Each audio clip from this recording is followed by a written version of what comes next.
আমি আবার এসে গেছি আপনাদের প্রিয় অনন্যাদি। আজকে কি নিয়ে বলবো বলুন তো?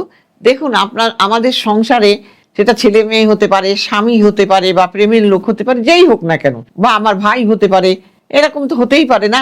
কিন্তু এই নেশা করে এসে বাড়িতে ভাঙচুর করা, বাড়িতে অশান্তির জায়গা তৈরি করা, এবং যিনি খাচ্ছেন তিনিও তার জীবনটাকেও নষ্ট করে ফেলছেন।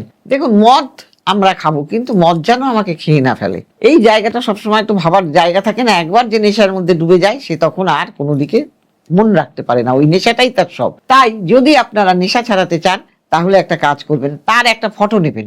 সেই ফটোর পেছনে আপনারা লাল কালি দিয়ে লিখবেন 253639 7। 253639 7 এই সংখ্যাটি ফটোর পেছনে লিখবেন। লিখে আপনারা তার বালিশের নিচে রেখে দেবেন, সে যে বালিশে ঘুমোয়। দেখবেন আস্তে আস্তে নেশার জায়গাটা কমতে থাকবে। সবাই ভালো থাকবেন। নমস্কার।